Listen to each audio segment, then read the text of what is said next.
This show is brought to you by Manscaped. Use the code AFTV for 20% off your order and free shipping at manscaped.com. AFTV, Julian, how did we get out of here? 0-0, right? Taking back to our place now, and it's an even game now. It's anybody's. After 24 minutes or 23 minutes, whatever the sending off was, we were worried. We were worried people.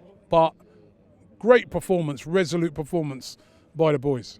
Yeah, well, the first point you made is how did we get out of here? We got out of here with the result purely for the attitude. The attitude was absolutely tremendous. 100% effort from every player that was on the pitch.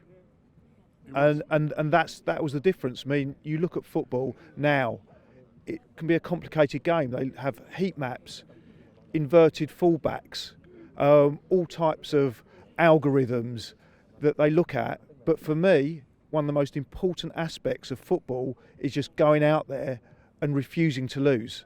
And that team, that team had that attitude. What is it with this team? You know what? They've turned me into a flip-flop, these lot, you know what I mean? Arsenal, right? Because one week I see this and I'm like, my God, what a team. Then then you go Nottingham Forest and you see that.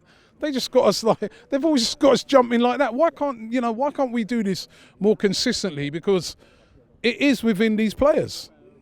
It absolutely is. But when we look at, you said 1 week it's bad, 1 week it's good, yes? Yeah, I mean, last week, just a few days ago, awful at the weekend against Nottingham Forest. And then today, backs against the wall, 10 men, what a performance against a team 10 times better. Yeah, I mean, that's true from last Sunday. Compared with last Sunday, this was 1,000% better. But I don't think it's 1 week bad, 1 week good. I think most of the time we play, we have the consistency, but not every time.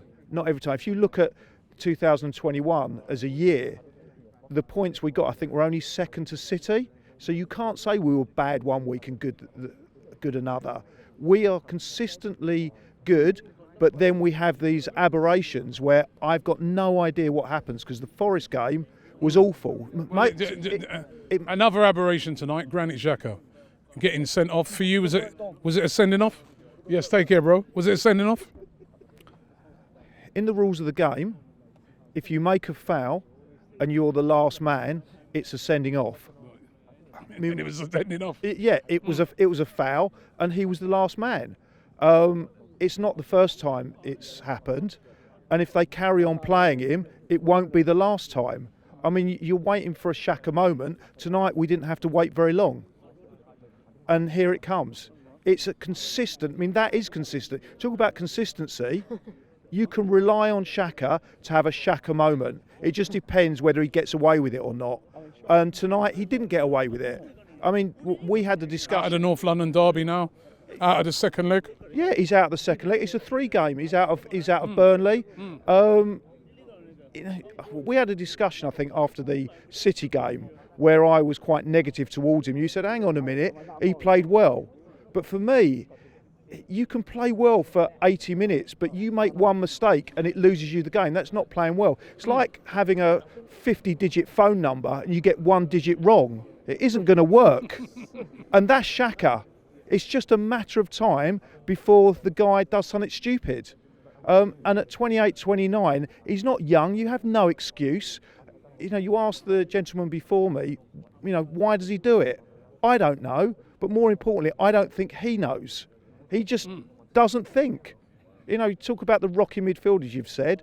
The rock's in the guy's head. He's strong. A block of concrete's strong, but I don't want to see that in the centre of our midfield. He's immobile, he can't tackle, he's supposed to be a defensive midfielder.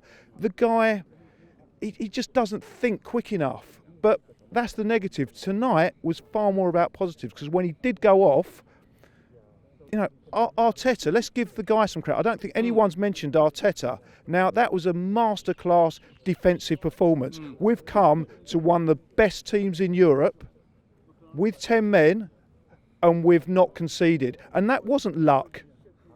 That was good, hard defending with a right attitude. And I've come out of there and it's like a victory, isn't it? We're singing Wembley, Wembley, and I think we're going to get there. I just so hope. I ask you that, can we get there now? We're singing Wembley, Wembley, but it's only halfway through, right? So next week now, second leg, can we get through?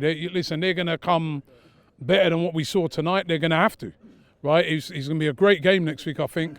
Can we get through? Of course we can get through, but then there's always the caveat, which is COVID at the moment. I mean, we had the supporters forum a few weeks ago, and I predicted a 3-0 Arsenal victory. Now, that was on the basis of the fact that they had half their team decimated by COVID. And then a week later, they're pretty much at full strength, and that's where we're at. So who knows what's going to be in a week's time? Will we have a full strength team?